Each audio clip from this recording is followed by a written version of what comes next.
ये जो पहली तस्वीर आप देख रहे हैं, इस तस्वीर के अंदर आंखों में सुहाने ख्वाब लेकर एक नौजवान आपको नजर आ रहा है, जिसे देख देख कर माँ बाप सदके उतारा करते होंगे, जिसे देख देख कर बहनें जीती होंगी, जिसकी मंगेतर आने वाले टाइम के लिए न जाने कितने ख्वाब सजाए बैठी होगी और क्या कुछ सोच कर बैठी होगी।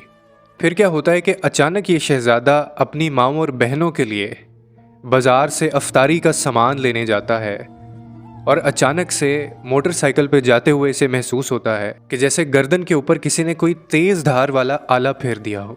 इसको तब भी यकीन नहीं होता। ये बाइक समेत गिरता है और दोबारा से अपनी हिम्मत इकट्ठी करके दोबारा अपने पाँव पे खड़ा होता है। और क्योंकि उसको इस चीज़ का यकीन नहीं आ रहा होता और ये सोच रहा होता है कि न जाने ऐसी कौन सी चीज़ है जिसने इसकी रगें काट दी हैं, लेकिन वो फिर भी हिम्मत नहीं हारता। इतने में खून के फव्वारे इसके जिस्म पर गिरने लगते हैं और इसको देखकर कोई इशारा भी करता है। इसके पास से एक धीमी सी आवाज़ में गाड़ी तेज़ रफ्तार गुजरती है। कोई शख्स उस गाड़ी को आवाज़ भी देता है, रुकने का इशारा करता है, लेकिन वो गाड़ी वाला रुकता नहीं है।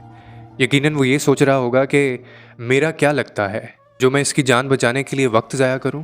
फिर एक और बाइक वाला इसके करीब से गुजरता है। वो रुकना ही चाहता है, लेकिन उसके भी दिल में ये ख्याल आ जाता है कि ये मेरा क्या लगता है, ये कौन सा मेरा बेटा है। इसीलिए वो भी बाइक स्टार्ट करके अपने काम की तरफ रवाना हो जाता है। और इसी तरह के कई बेहिस लोग इसके करीब से गुजरते हैं, ये सोचकर कि ये हमारा कौन है, हम अपना वक्त क्यों ज़ाया करें।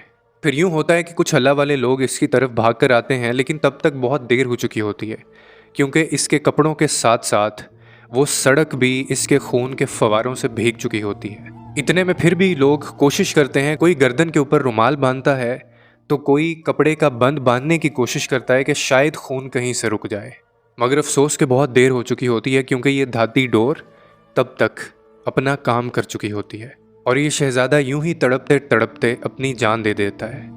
और इसी के साथ इसके माँ बाप भी जीते जी मर जाते हैं। इसकी बहनें लावारिस हो जाती हैं और वो शहजादी जिसके साथ ईद के बाद इसकी शादी थी, वो दुल्हन बनने से पहले ही बेवा हो जाती है।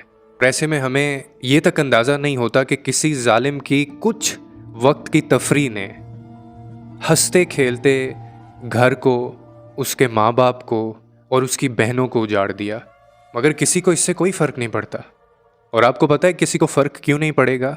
ऐसा इसलिए नहीं होगा जब तक पतंगबाजों के वालिदैन में से किसी की अपनी औलाद इसी तरह से तड़पते हुए किसी धाती डोर से गला कटने के बाद सड़क के ऊपर रक्स बिस्मिल की तरह तड़पते हुए मर जाए। जब तक ऐसा किसी पतंगबाज के साथ नहीं होगा, तब तक वो इसकी तकलीफ़ बर्दाश्त नहीं कर सकते। जिस दिन ये खूनी कारोबार करने वाले की औलाद के साथ ये कुछ नहीं होगा, तब तक वो इसकी तकलीफ़ को महसूस नहीं कर पाएंगे। और अब ये तस्वीर देखिए, जिसके अंदर यही शहजादा आराम से अपनी अब्दी नींद सो रहा है और कफन में लिपटा हुआ है, जिसके जिस्म से किसी घटिया जानवर की डोर ने खून का आखिरी कतरा तक निचोड़ लिया। न जाने हमें कब शर्म आएगी और न जाने हम ये बात कब समझेंगे कि आपका किया हुआ एक अमल किसी की जान भी ले सकता है और किसी की जान बचा भी सकता है। उम्मीद करता हूँ इस वीडियो से कोई ना कोई अंडरस्टैंडिंग मिली होगी आपको। लोगों के लिए आसानियाँ पैदा करें, रब आपके लिए आसानियाँ पैदा करेगा।